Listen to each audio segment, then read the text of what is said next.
Gente, nós estamos ministrando sobre o quê? Qual é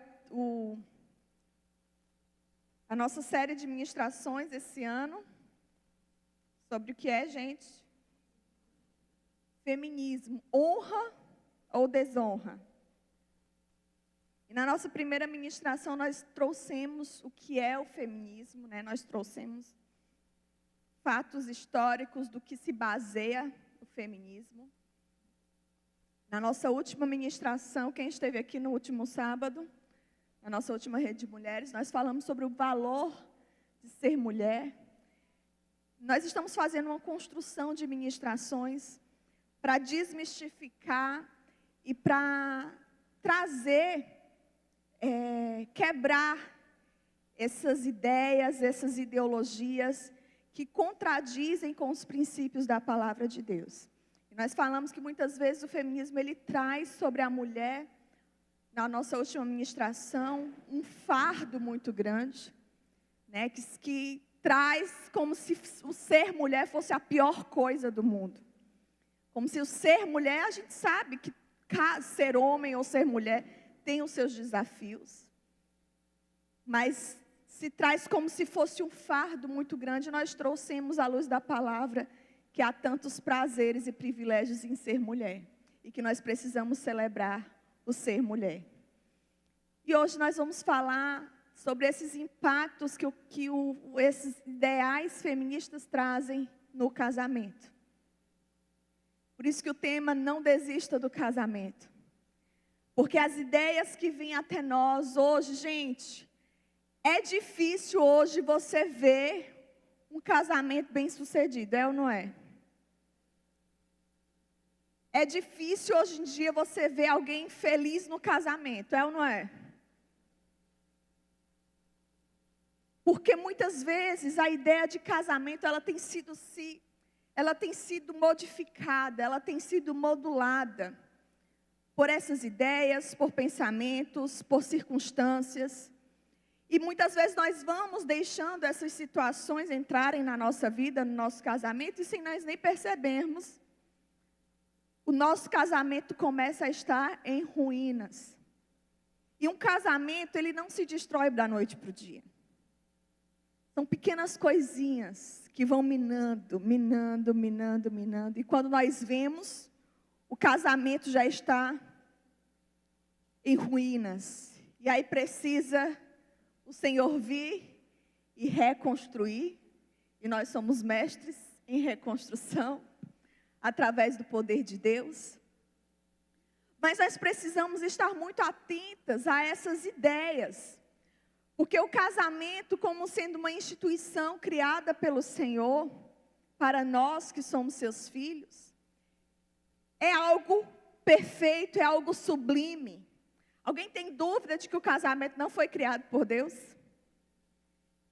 Se o casamento ele foi estabelecido pelo Senhor, e tudo que o Senhor faz, Ele faz perfeito, é ou não é? A palavra do Senhor nos garante isso. Então o casamento ele é uma bênção. O casamento não é para ser um fardo. O casamento não é para ser algo terrível. E eu quero falar isso não apenas para as que já estão casadas, mas também para aquelas que ainda querem casar. Que muitas vezes estão bombardeadas dessas falsas informações. E a pressão da sociedade, as pressões do feminismo, tentam a todo custo passar que o casamento é uma instituição falida, passar que o casamento é uma instituição fracassada, que está fora do tempo. Ou então eles querem trazer ajustes para o casamento. Não, eu estou casada, mas eu posso fazer o casamento do meu jeito, da minha maneira. Eu posso ajustar o meu casamento da maneira que me convém. Então, se eu quiser ter um casamento aberto, eu tenho um casamento aberto. Se eu quiser trair, eu posso trair. Se eu quiser não me viver os princípios do casamento, como a submissão, como o respeito, eu não vou viver isso.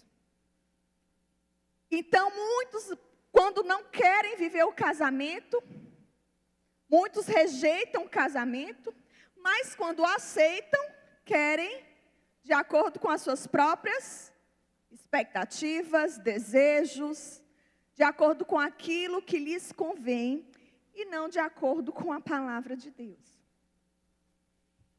Só que nós nos esquecemos que nós não pertencemos a este mundo. E de maneira muito sutil, de maneira muito sorrateira, como eu já falei aqui, que quando eu comecei a estudar a fundo sobre isso, eu mesma, Senhor, me perdoa por muitas vezes pensar e ter falas que são influenciadas pelo feminismo, porque nós somos de maneira muito sutil influenciadas, de maneira muito sorrateira. Então, nós não nos damos conta disso e vamos permitindo que essas ideias malignas entrem no nosso casamento, no nosso estilo de vida. E há um padrão do Senhor, que o Senhor estabeleceu para o casamento. E esse padrão não é ultrapassado, esse padrão não é arcaico, porque a palavra do Senhor, porque Deus ele é imutável, Ele é o mesmo ontem, hoje, será eternamente. A palavra do Senhor, ela é completamente atual, ela não muda com o tempo, ela não sofre variação. O próprio Jesus disse, o que passarão os céus e a terra, mas as minhas palavras jamais passarão. Então, por mais que queiram modular o casamento de acordo com a conveniência, ou de acordo com os ideais feministas, ou de acordo com a modernidade ou a pós-modernidade, a palavra do Senhor, ela é a mesma. E a palavra do Senhor para nós que somos cristãs, ela precisa ser a nossa bússola, ela precisa ser aquilo que nos sustenta, ela precisa ser aquilo que fundamenta as nossas ações, fundamenta os nossos passos. E aí, no feminismo, nós falamos bastante sobre isso na nossa primeira ministração. O feminismo ele começou a afetar e questionar de maneira mais significativa o casamento na segunda onda, logo após o fim da Primeira e da Segunda Guerra Mundial. Nessas grandes guerras, os homens tiveram que ir à guerra, lutar, e as mulheres ficaram em casa com seus filhos, precisaram ir para o mercado de trabalho, porque os homens estavam lutando na guerra.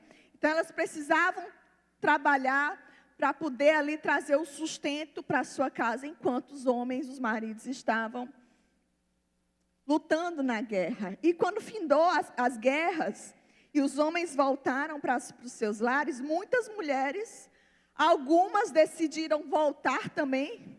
Não, meu marido chegou, ele já pode trazer, ele vai ser o provedor, ele vai trazer os recursos para dentro do meu lar, então eu posso voltar para dentro de casa para cuidar dos meus filhos.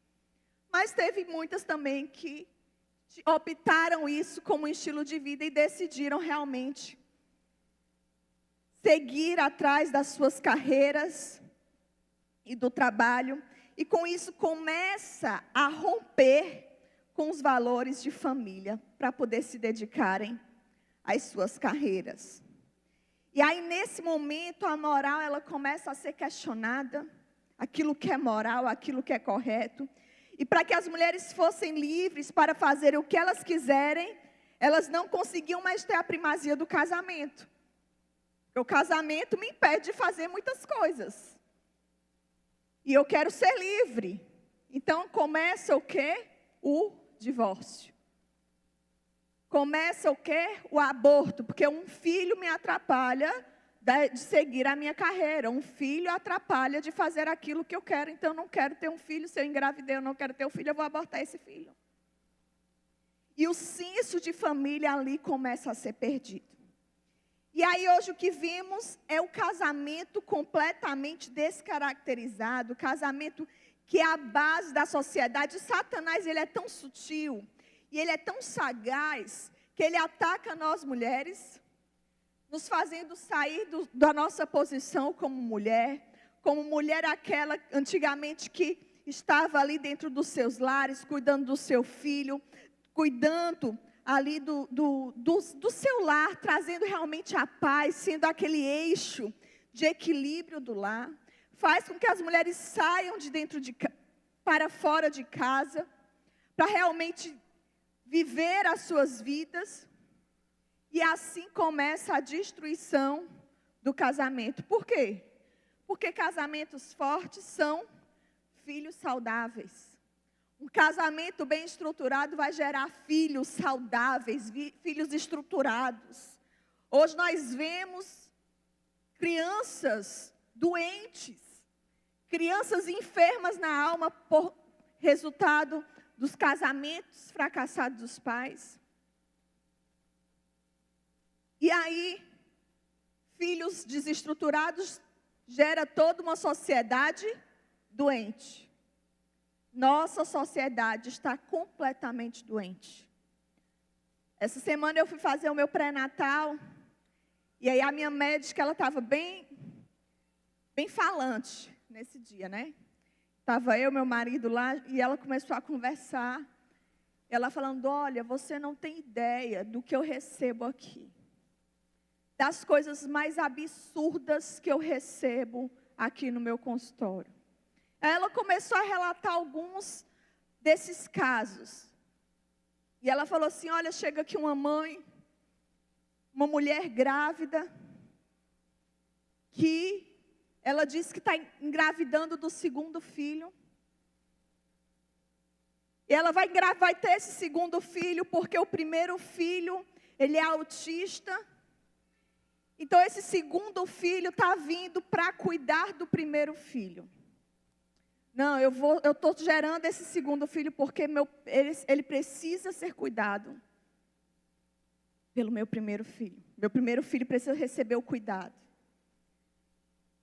E a minha médica, uma pessoa ímpia, ela chegou e falou, como é que você vai?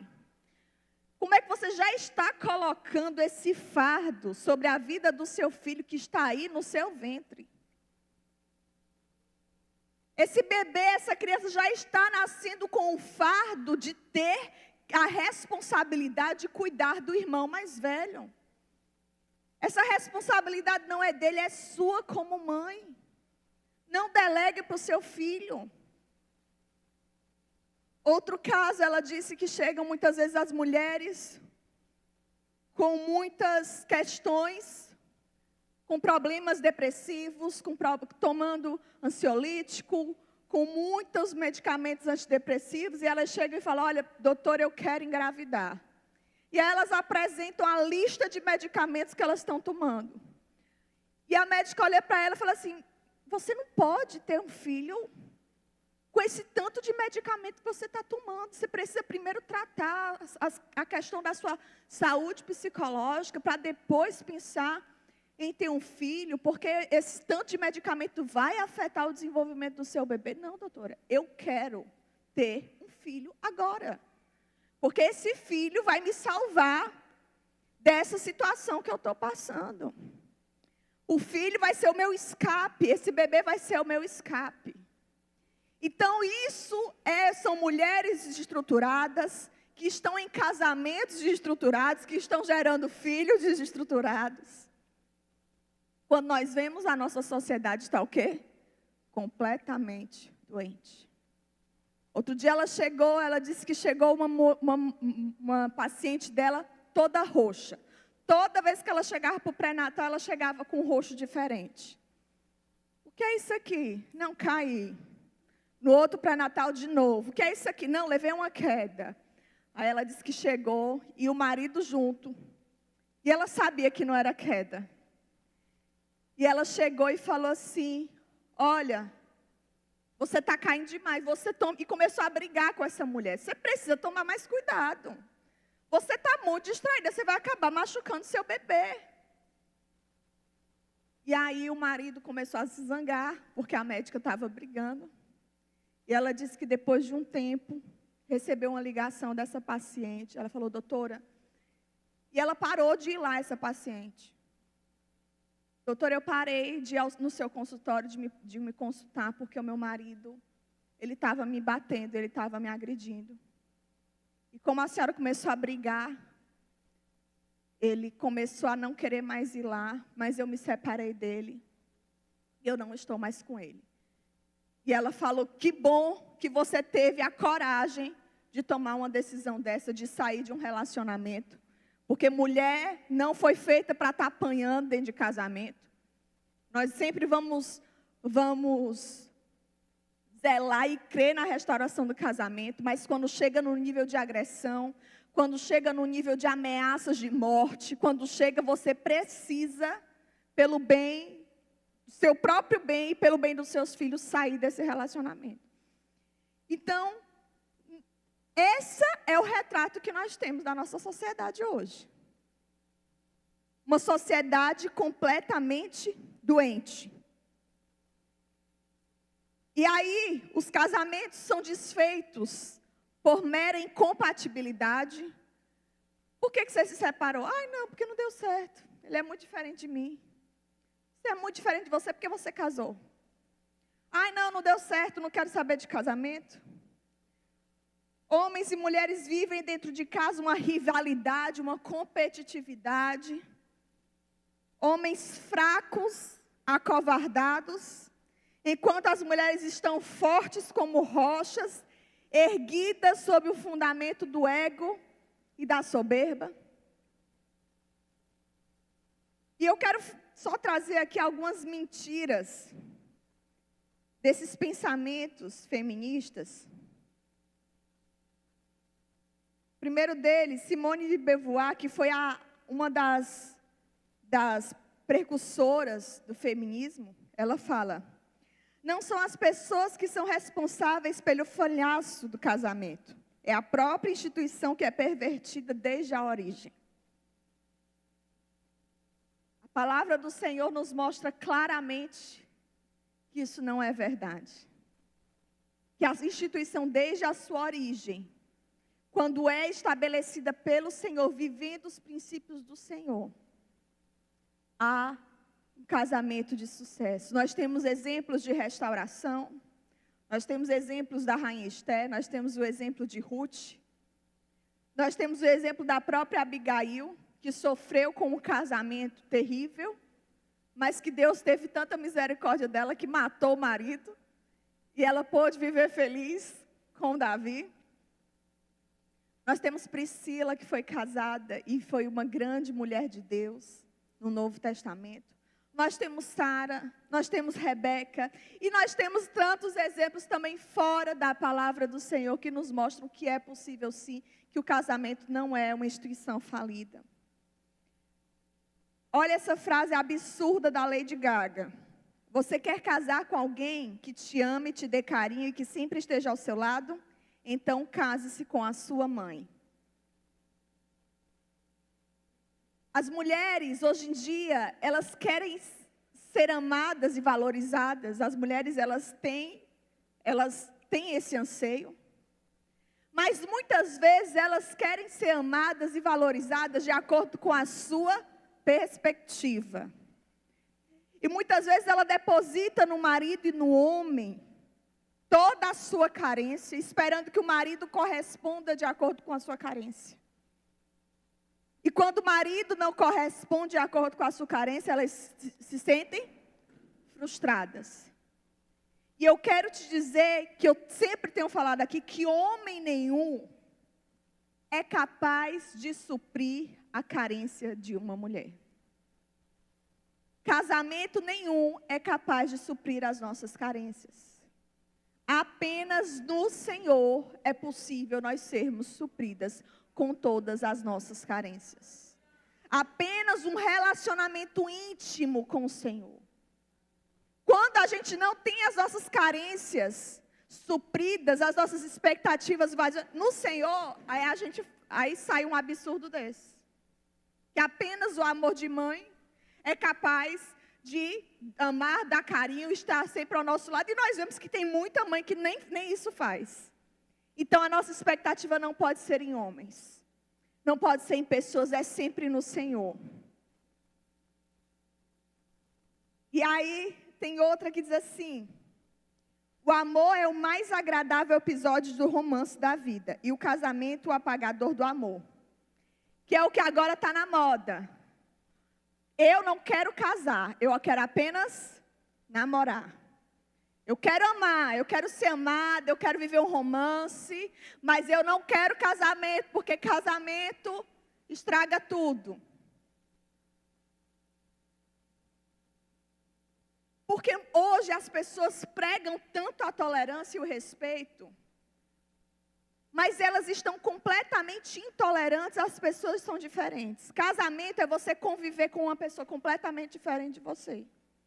Casamento é você conviver com uma pessoa que muitas vezes não vai pensar do jeito que você pensa, que não vai fazer as coisas do jeito que você quer que ela faça, mas você vai ali se ajustando, um ajustando o outro, um vai se moldando ao outro, e juntos ali eles vão se complementar, mas não, isso é difícil demais. Outro dia teve uma atriz que falou, olha, eu e meu marido, nós dormimos em quartos separados. Porque ele é surfista, então ele acorda muito cedo para surfar. E eu não sou obrigada a acordar cedo junto com ele. Então eu durmo num quarto e o meu marido dorme em outro quarto. Se fosse por isso, né, meu povo? Meu marido nem dorme, que ele acorda 3 horas da manhã. Tem cabimento um negócio desse? Mas a princesa não quer ser despertada do seu sono. Oh, meu Deus! Porque o meu bem-estar vem em primeiro lugar. Porque meu prazer, o meu bem-estar, o meu sono não pode ser interrompido. Aí hoje saiu, esses dias saiu aquela Débora Seco. Não sei se vocês viram que ela disse do casamento aberto. E ela chegou a dizer que não tinha problema nenhum o marido dela trair ela. Desde que contasse a ela que estava tudo bem, porque ela sabia que ele era mais novo que ela, então poderia que ele se sentisse atraído por outra mulher.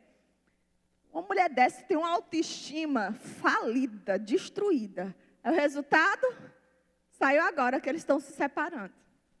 Casamento aberto não é bom? Nem a solução para os problemas, estão separando.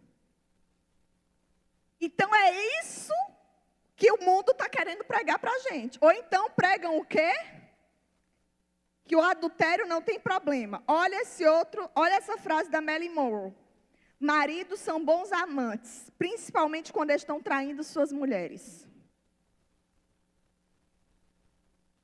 O feminismo que prega o respeito à mulher, detonando uma outra mulher que está sendo traída. Não tem problema trair. Hoje em dia, só o que tem são séries e filmes de pregando o adultério, pregando a traição. Que um relacionamento bom é se for traído, é se você trair.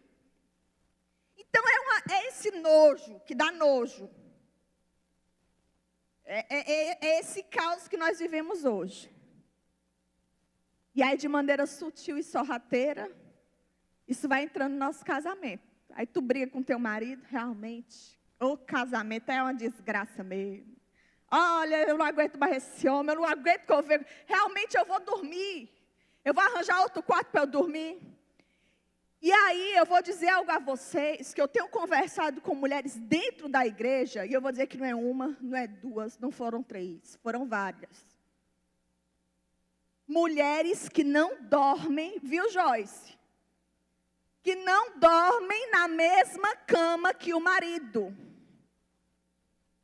Que não dormem juntos com o marido.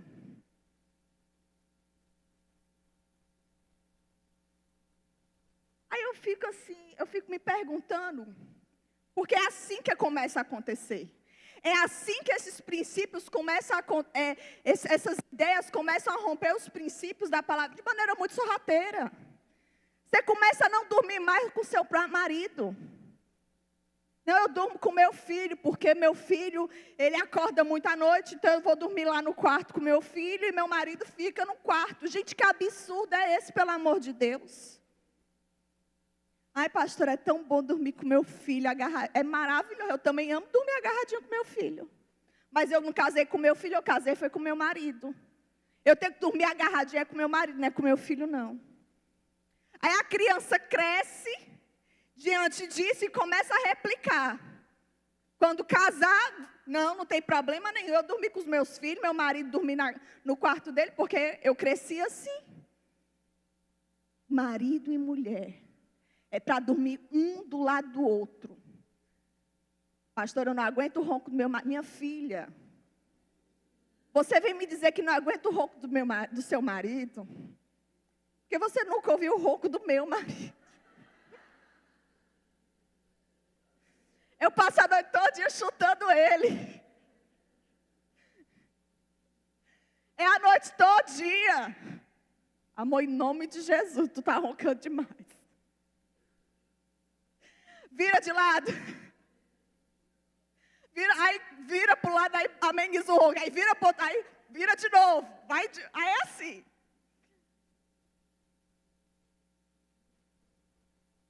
Mas porque as pessoas hoje em dia prezam apenas pelo que é conveniente a elas, pelo seu bem-estar. Aí reclama, ai meu marido não é romântico, ai meu marido não é carinhoso. Mulher, nem dormir com o teu marido, tu dorme. E quer que o homem seja romântico. Quer que o homem seja Tem cabimento um negócio desse. Em nome de Jesus, vamos fechar essa brecha, se você vive isso.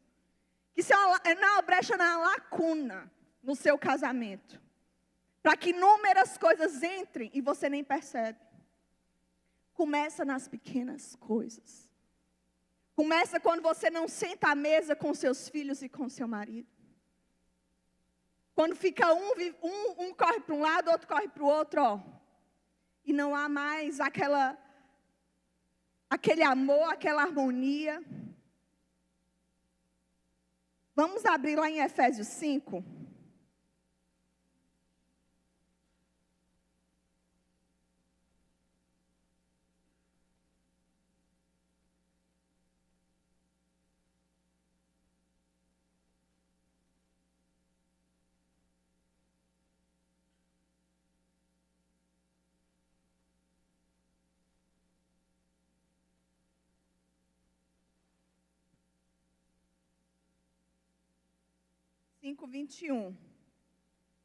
Em cima de tudo isso, vamos ver o que é que a Bíblia diz, nos ensina sobre isso? Sujeitem-se uns aos outros no temor de Cristo. Esposas, que cada uma de vocês se sujeite ao seu próprio marido, como ao Senhor, porque o marido é o cabeça da esposa, como também Cristo é o cabeça da igreja, sendo ele próprio o salvador do corpo. Como, porém, a igreja está sujeita a Cristo, assim também a esposa se sujeite em tudo ao seu marido. Maridos, que cada um de vocês ame a sua esposa, como também Cristo amou a igreja e se entregou por ela, para que a santificasse, tendo-a purificado por meio da lavagem de água pela palavra. Lá no 28, assim também o marido deve amar a sua esposa como ama o próprio corpo. Quem ama a esposa, ama a si mesmo. Porque ninguém jamais odiou o seu próprio corpo. Ao contrário, o alimenta, cuida dele, como também Cristo faz com a igreja. Porque somos membros do seu corpo. Eis porque o homem deixará o seu pai e a sua mãe, e se unirá à sua mulher, tornando-se os dois em uma só carne. Grande é este mistério. Aí lá no 33, no entanto também, quanto a vocês, que cada um ame a própria esposa como a si mesmo, e que a esposa respeite o seu marido. Essa passagem, Paulo fala do papel do homem e da mulher dentro do lar. Esse aqui é o padrão do Senhor no casamento. Mulher se submete ao marido. Homem ama o marido como Cristo amou a igreja e dá a sua vida por ela. Ah, pastora, meu marido está muito longe de me amar como Cristo amou a igreja. O grande problema das mulheres no casamento é que elas estão tão feridas. Como eu falei aqui no início, elas lutam com a sua própria força. e vão permitindo que essas ideias malignas entrem em seus corações e começam a achar que o padrão de resistência e rebelião são a solução. Quanto mais o marido é ruim, a mulher é ruim meia. E aí fica essa briga. E Paulo, ele traz aqui 2 princípios. O princípio da submissão e o princípio do amor. O que é que também o apóstolo Paulo fala lá em 1 Coríntios 13? Vamos abrir lá? Porque às vezes a gente esquece.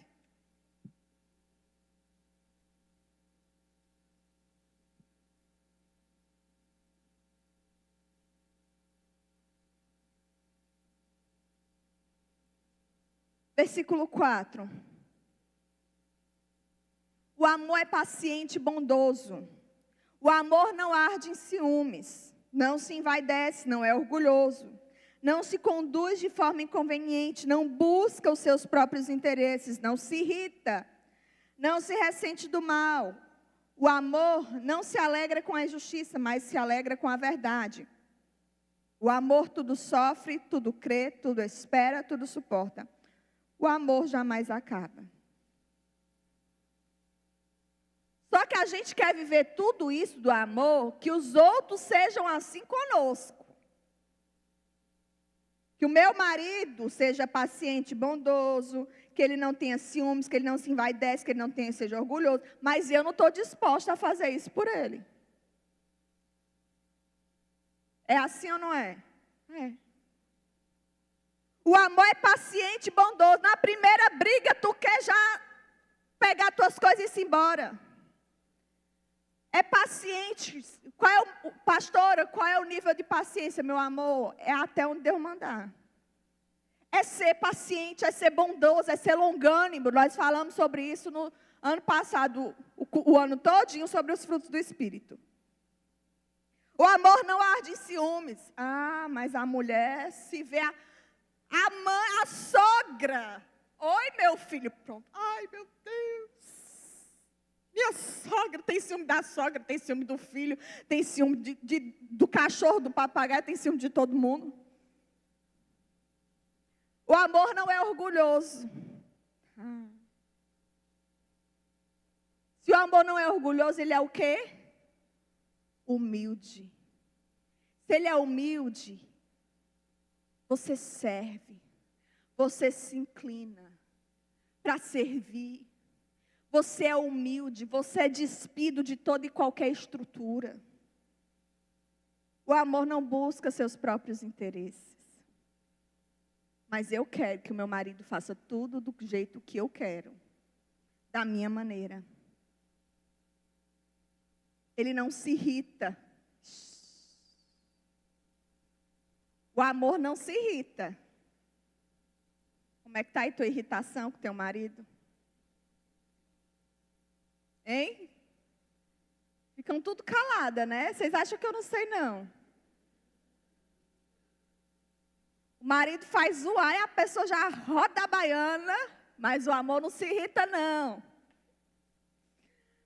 O amor não se alegra com a injustiça, mas com a verdade. O amor tudo sofre, tudo espera, tudo crê, tudo espera, tudo suporta. Só esse versículo 7. Já derruba todos os argumentos feministas, porque diz que o amor tudo sofre, tudo espera. O amor jamais acaba. O amor tudo suporta. O amor suporta muitas vezes as injustiças.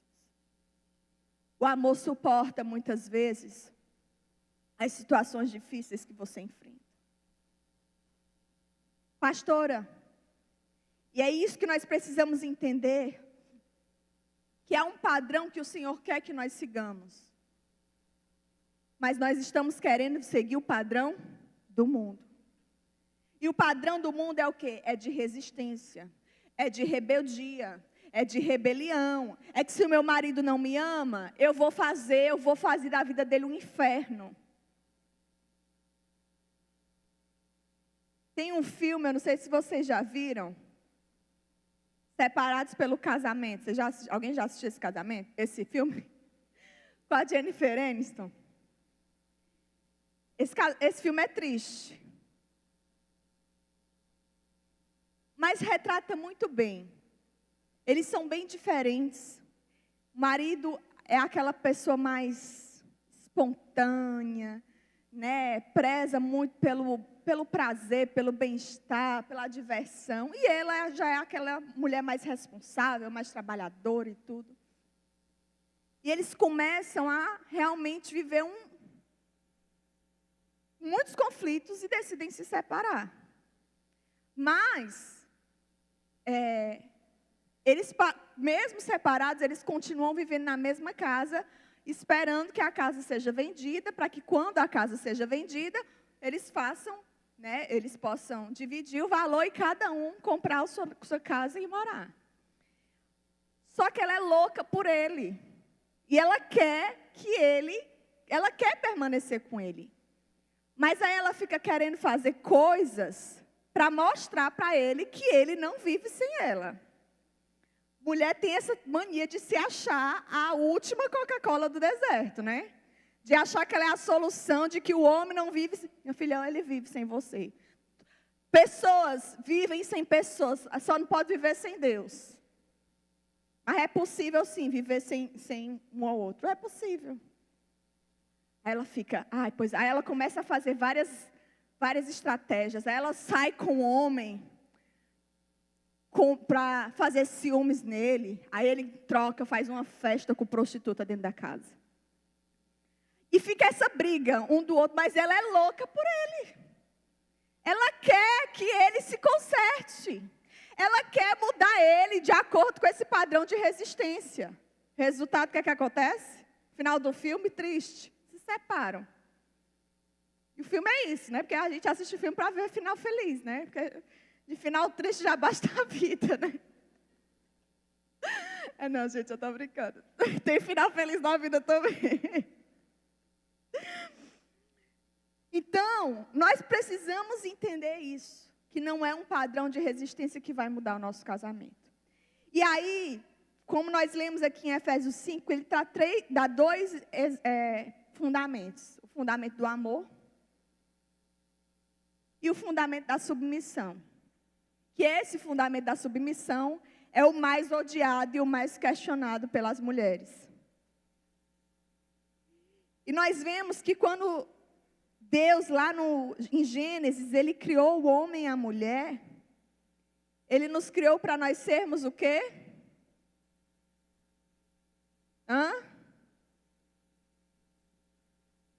Só a minha mãe lê Bíblia, né? Ninguém mais leu Bíblia. Olha, só minha mãe vem para um culto de mulher, porque só o que eu falo é sobre isso, né? Deus nos criou para sermos o quê? Auxiliadoras. E nós somos criados com esse propósito de maneira ímpia. Eu já falei inúmeras vezes aqui o que é ser auxiliadora. Que ao ser auxiliadora se equipara ao papel de quem? Do Espírito Santo. E Deus nos criou para sermos e realizarmos muita coisa. Mas a liderança do lar não faz parte das nossas atribuições. Faz parte da atribuição do marido. Deus o estabeleceu como cabeça, como também o apóstolo Paulo ele fala aqui em Efésios 5. Isso significa que nós somos inferiores? Isso significa que nós não somos capazes de liderar? Que não somos tão inteligentes? Só significa apenas que nós temos funções e papéis diferentes. Se os dois decidem liderar, se os dois decidem tomar decisões, como é que vai ficar a casa? Como é que fica o lar? Como é que ficam os filhos? Porque a palavra diz que a mulher sabe, ela edifica a casa. Quando a palavra de Deus diz que a mulher sabe edificar a casa, ela é o termômetro daquele lar. É aquela mulher que estabelece ali o ambiente daquele lar. É a mulher. Não espere isso do seu marido, porque seu marido não vai fazer isso. Não é papel dele. Eu já falei aqui, você pode observar que muitas vezes, se o homem, ele está estressado, tudo continua do mesmo jeito. Está surtando lá, mas se você, mulher, está bem, está tudo bem, você consegue contornar ali a situação e tudo fica tranquilo. Mas se a mulher surta e se estressa, o caos é estabelecido dentro de casa, é ou não é? Se o meu marido chega estressado em casa, vixe, eu já sei que ele não teve, está cheio de coisa. Menino, peraí, deixa eu pegar aqui um negócio. Aí eu já pego meu filho, já faço ali uma coisa, já vou arranjar outra coisa para fazer. Pronto, ele fica... Mas se minha filha, se eu estiver estressada, é assim ou não é? Os filhos ficam com tudo com medo, o marido não sabe o que é que diz. O marido que é forte, o marido que é tudo, ele fica acuado assim, com medo da... Vira uma draga.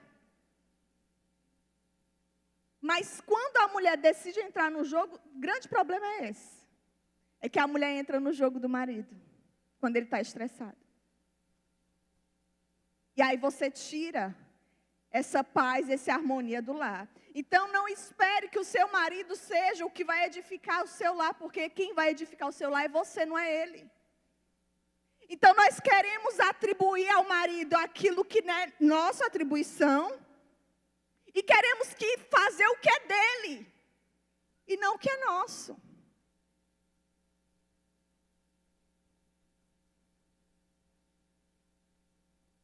Pastora, mas meu marido, ele tem muita dificuldade de liderar, ele não faz nada. Se eu não tomar a frente, ele não vai fazer nada, ele não faz nada.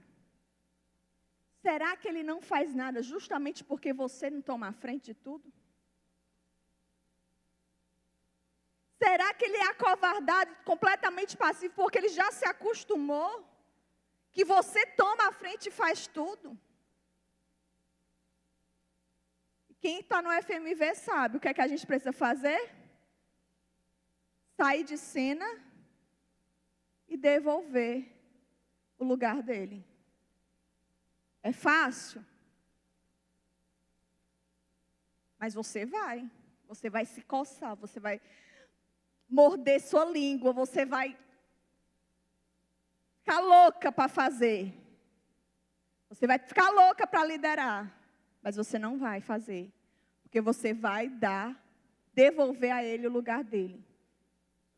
E aí, quando Paulo ele fala que a mulher deve se sujeitar ao seu marido, como ao Senhor, pois o marido é o cabeça da mulher, e aí vem a submissão, que esse é um princípio que todo mundo, muitas vezes as mulheres temem, mas que na verdade é um princípio que gera sobre nós proteção, que gera sobre nós paz. Porque ele diz que o significado de submissão é submeter, é se dispor sob. O meu marido tem uma missão e eu me submeto a essa missão. E eu estou debaixo dessa missão e nós caminhamos juntos nessa missão.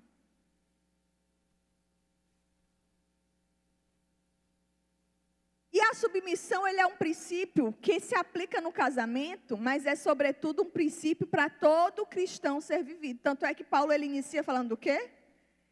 Sujeitem-se uns aos outros. Então a submissão é dentro, é fora do casamento, é para todos nós que somos cristãos.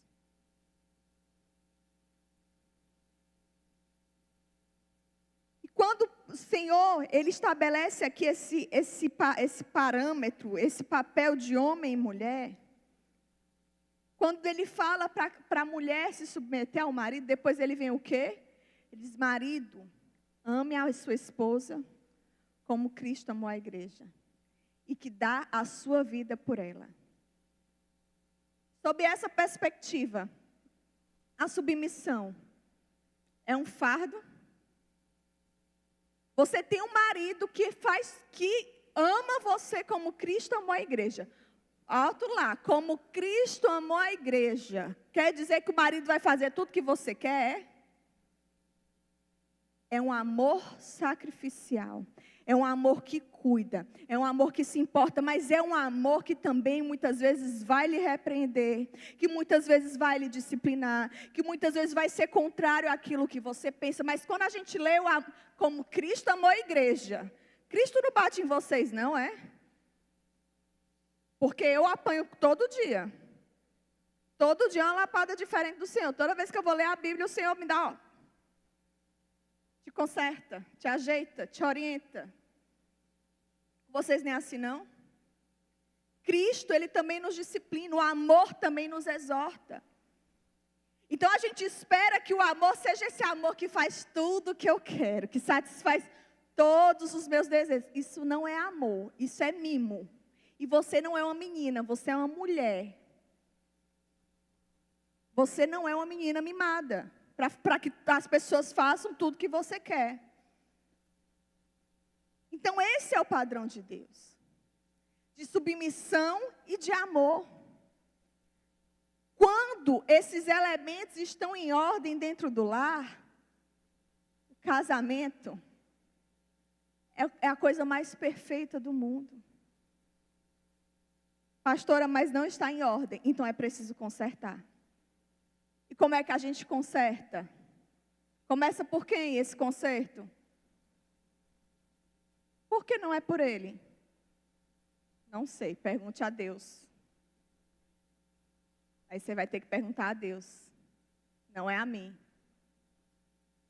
Ele deu a nós o papel de edificar o nosso lar.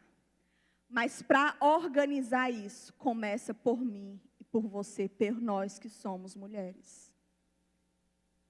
Se você lutar contra isso, você vai lutar. Você vai passar o resto da vida esperando que o seu marido se posicione, que seu marido comece a amar você como Cristo amou a igreja. Você vai pagar preço de jejum, de oração, você vai fazer tudo. Não vai adiantar enquanto você não começa a mudar a sua postura. Começa pela mulher. Não adianta. Isso é injusto. Não é injusto. Deus sabe a influência que uma mulher exerce sobre um homem. Você pode até dizer, ai, meu marido não me ouve, ai, meu marido não faz nada. Você exerce uma influência. Se você não está exercendo essa influência, é porque você não está sabendo exercê-la. Mas toda mulher exerce influência sobre o homem. Basta ver Eva, que já foi logo encorajando Adão a comer do fruto. Então, quando nós temos essa ordem estabelecida de amor e submissão, quando Deus está num lar, tudo flui. Aí sim, eu posso viver a plenitude de um casamento. Ver o casamento perfeito? Não, porque casamento perfeito não existe. Vai ter desavenças, vai ter conflitos, vai ter divergência de opinião, vai. Mas ainda assim, há amor, há respeito, há lealdade. Não há falta, não há aquela cachorrada que a gente vê, que me perdoe o termo, mas que muitas vezes dentro da igreja é um casamento que não parece ser crente, não. É cada coisa absurda, que sinceramente, numa pessoa dessa não se converteu, não. Então, nós precisamos, é isso que nós buscamos como servas do Senhor. E eu não vou adentrar muito a esse tema da submissão. Quando nós falamos, pastor, eu não vivo isso, mas para você viver isso, começa por você se posicionando. Porque tem um FMV para isso. Quem já fez o FMV para casadas, e quem está fazendo agora sabe o que eu estou falando, que a gente trabalha muito essas ferramentas para que a mulher comece a restaurar o seu caráter, a partir dela, do posicionamento dela. E uma das coisas que eu falava, inclusive, na última aula, que muitas vezes você pode orar, nós falamos sobre o poder da oração. Você pode orar, minha filha, o que for, você pode fazer propósito de jejum e oração, o que for. Se as tuas orações não correspondem com aquilo que você vive, com o teu posicionamento, as tuas orações são em vão. Porque você precisa ter uma vida, orar pelo seu marido, orar pelo seu casamento, de maneira coerente com as tuas ações. Como é que tu quer que Deus transforme teu marido, se você não é exemplo para ele? Se você não é exemplo de mulher de Deus para ele? Então, quando nós vimos aqui, esse é o padrão e cabe a nós mulheres. Se há esse desajuste, vamos correr atrás de ajustar isso. E aí, quando nós voltamos lá para Gênesis, como eu falei aqui, que a mulher ela exerce a influência sobre o marido, e que muitas vezes quando nós queremos fazer o papel que é do marido, que foi o que aconteceu com Eva, que Deus mal criou eles, ela já estava querendo assumir a liderança, encorajando Adão a comer do fruto. E aí Deus, ele estabelece o julgamento sobre o pecado de Adão e Eva. Porque todo pecado tem suas consequências. Deus, ele perdoa, mas aquilo que o homem semeia, o homem colhe. Se eu semeio o pecado, eu vou colher a maldição desse pecado, não adianta. Então, um dos julgamentos, uma das maldições que foi lançada sobre Eva, e eu quero trazer esse entendimento sobre submissão, é que Deus, ele estabeleceu o quê? Seu desejo será para o seu marido e ele a dominará. Está lá em Gênesis 3,16. É assim? Quando Deus chega para visitar Adão e Eva, eles estão lá escondidos. E aí eles começam a jogar a culpa para o outro, de quem comeu o fruto. E aí Deus começa a exortar. A exortação de Eva foi essa. O julgamento de Eva, e que se estende a nós mulheres, foi: seu desejo será para o seu marido e ele a dominará. Então, por consequência do pecado, a submissão feminina se tornou obrigatória por consequência dessa maldição. Mas Deus envia seu filho Jesus. Deus, ele envia Jesus Cristo como o último Adão para redimir o pecado do primeiro Adão. Para redimir a maldição do pecado. E Cristo se torna o maior exemplo de submissão. E nos mostra que o que antes era a consequência do pecado, passou a ser a expressão espontânea de fé e de amor. Tem pessoa, quando você fala em submissão, você lembra de quem? De Jesus. Quando fala que ele, sendo Deus, não julgou por usurpação ser igual a Deus. Ele se esvaziou, ele assumiu a forma de servo, ele saiu, ele se despiu, ele renunciou toda a sua glória e se tornou homem como eu e você. Suscetível às tentações, às falhas, aos sentimentos, às emoções. Morreu morte de cruz. Sofreu todo tipo de injustiça. Foi entregue à morte. A morte de Jesus foi o maior ato de submissão. E como consequência da sua submissão, Deus o exaltou sobremaneira. E lhe deu o nome que está acima de todo nome. Então, ser submissa é ser parecida com Jesus. Aquilo que antes era consequência da maldição do pecado de Adão e Eva, passou a ser o maior exemplo de Jesus, sermos parecidas com Jesus. Então, nós precisamos mudar a nossa perspectiva. Todos nós cristãos somos chamados para ter uma vida de submissão. Então, ao invés de pautar a nossa conduta por um padrão de resistência e de insistência, nós devemos mudar para um padrão de submissão em amor. Sabe por quê? Porque na Bíblia o milagre Vem. Mas sempre antes do milagre, tem o quê? A obediência. Primeiro o Senhor, Ele dá um comando, Ele dá uma instrução. O Senhor, Ele sempre vai exigir de nós primeiro a obediência, para depois vir o milagre, para depois vir o poder de Deus. Se você está passando por uma situação difícil no seu casamento, primeiro, obedeça a palavra do Senhor. Nós temos alguns exemplos. Quando o profeta Eliseu manda Naamã mergulhar 7 vezes aonde? No Rio Jordão, o rio mais sujo.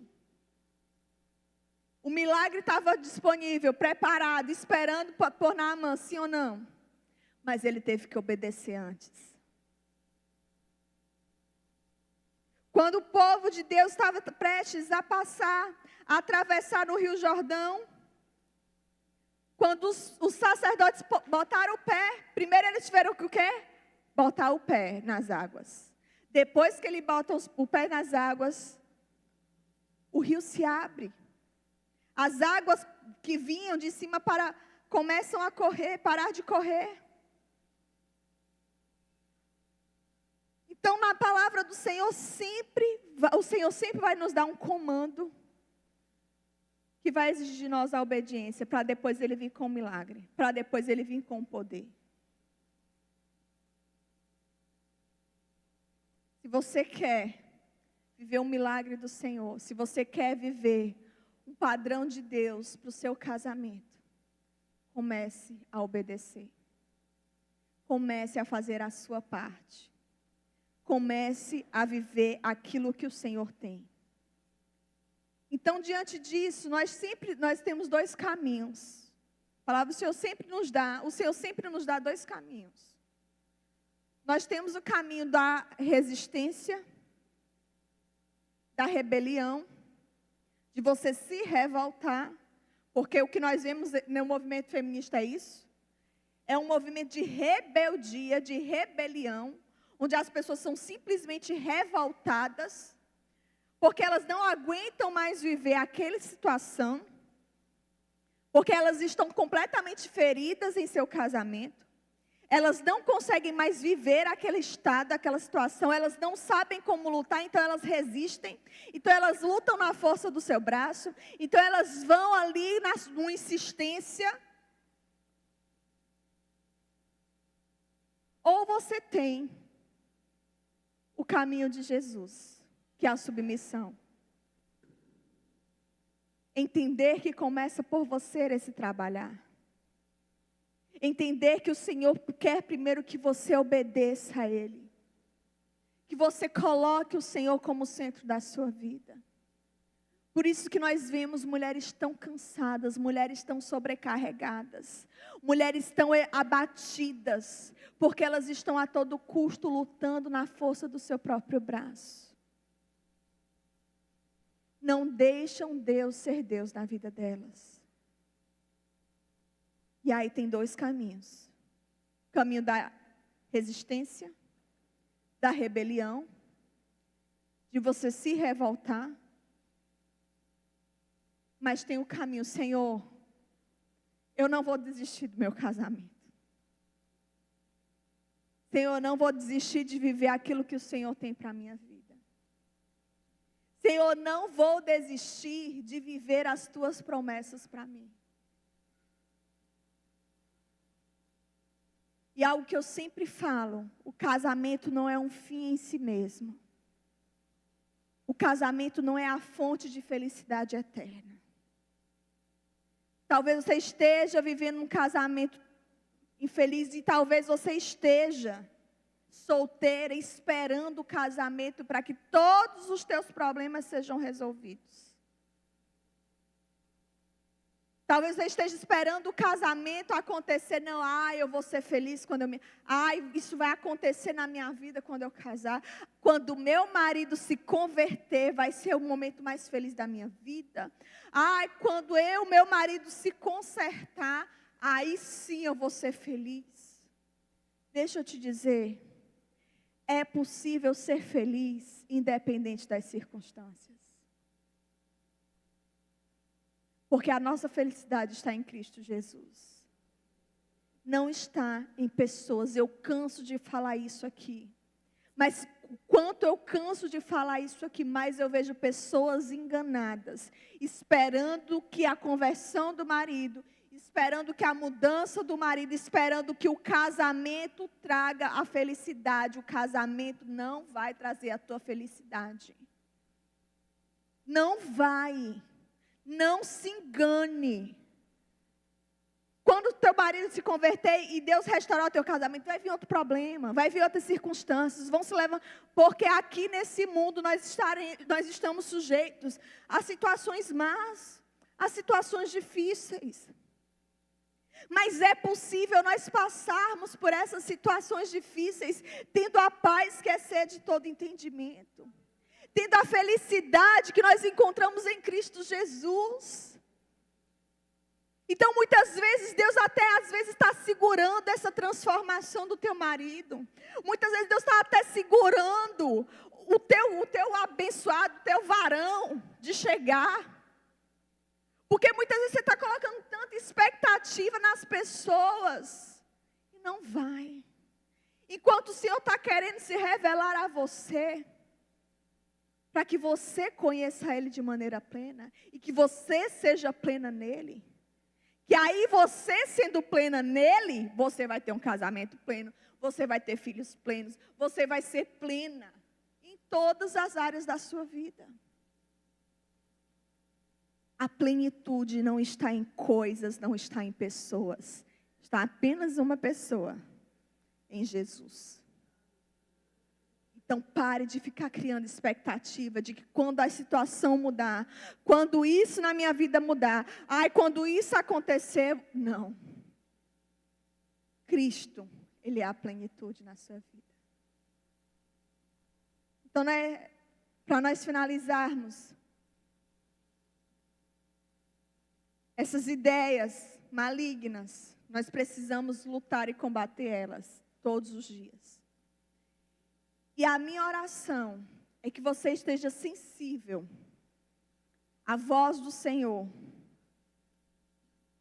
para que o Senhor ministre o seu coração. De que maneira sutil essas ideias malignas têm entrado no seu coração? Será que você tem lutado na força do teu braço pelo casamento? Talvez você está solteira, você está tão frustrada pelo casamento que você viu dos teus pais, que você não quer mais casar. Ou que justamente você quer casar para poder fugir da sua casa. A palavra do Senhor diz lá em Tiago, eu amo esse versículo, Deus tem ministrado tanto a minha vida através desse versículo. Quando ele diz, vocês não recebem porque não pedem, quando pedem, pedem por motivos errados. Para Deus, é muito importante a motivação do nosso coração. Qual é a motivação que você está pedindo pela transformação do teu casamento? Qual é a motivação que você está querendo casar? Qual é a motivação que está te conduzindo? Nós precisamos avaliar isso. Amém? Então que você fique de pé.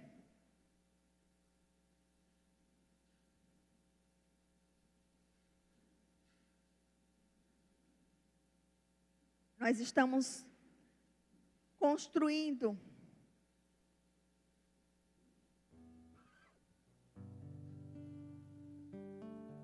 e fundamentando a cada rede de mulheres, nós estamos trazendo um pilar sobre a vida da mulher.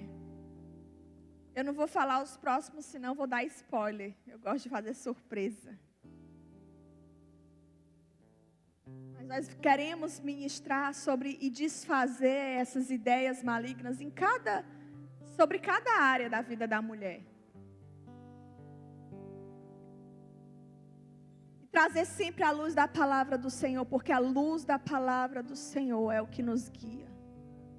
Eu vejo mulheres cristãs se aconselhando com mulheres não cristãs. Eu vejo mulheres que estão aqui dentro da casa do Senhor, e há tantas mulheres de Deus para se aconselhar. mas vão se aconselhar exatamente com quem não é cristão.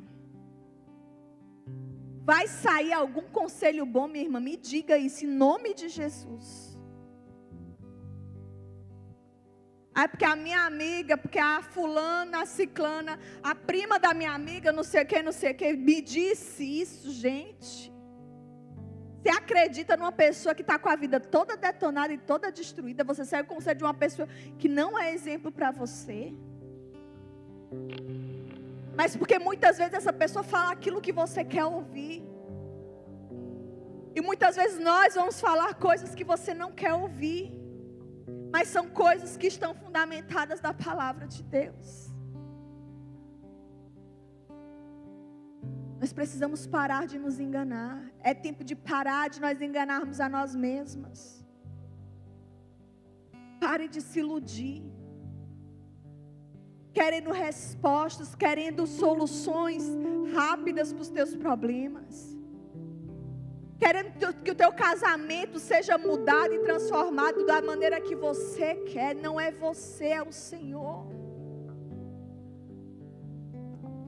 E é por isso que muitas vezes os casamentos estão tão destruídos, porque nós estamos lutando, nós colocamos acima do amor, acima da submissão, o nosso orgulho. Eu não dou meu braço a torcer. E ficam os dois inchados dentro de casa, o marido inchado, a mulher inchada. Vamos aproveitar que os homens estão aqui, né? E tem alguns homens aqui. Fica um inchado, a mulher inchada, o homem inchado. É tão inchado que não passa nem pela porta. E o amor e a paz vão se esvaindo. Aquele lar que era para ser um lar de paz, de harmonia, de bons momentos, de momentos de prazer, de momentos de alegria, passa a ser um campo de batalha, porque quem domina é quem está certo, é o meu ego, é a minha vontade, é o meu eu, é o meu bem-estar que vem em primeiro lugar, não é o do meu marido. São os meus interesses que vêm em primeiro lugar, não é o da minha esposa. É o eu sendo o centro. Mas quando nós colocamos Deus como sendo o centro, os egos eles caem. O eu ele cai por terra. Porque Cristo é o exemplo de humildade, Cristo é o exemplo de servir, Cristo é o exemplo de negar a si mesmo, de tomar a nossa cruz e seguir. Nós vamos falar sobre maternidade aqui também. As pessoas não querem mais ser mães, porque o preço que se paga para ter um filho é alto demais. Porque ninguém está disposto mais a negar a si mesmo, a renunciar às suas vontades. Todo mundo quer, e nós vimos de maneira muito clara, diante de todas essas frases que nós trouxemos do feminismo, que o que importa é o bem-estar, o que importa é o meu eu, é o que eu quero, é o que eu penso. E o casamento ele é essa lixa, que vai lixando a gente de um lado para o outro. É uma lixa que vai e volta. Eu lixo a Joyce, a Joyce me lixa, e vai e volta. É aquela coisa. É assim. E nessa lixa nós somos ajustados. E nessa lixa nós somos ministrados. E nessa lixa aquilo que é superficial começa a cair por terra.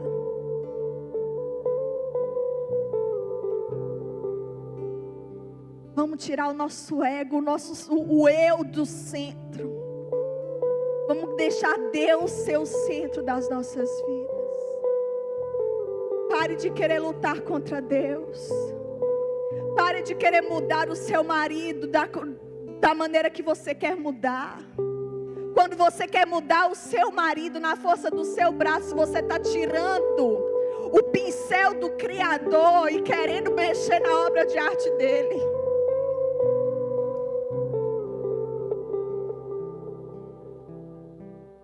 Amém. Queria que vamos adorar o Senhor nesse momento.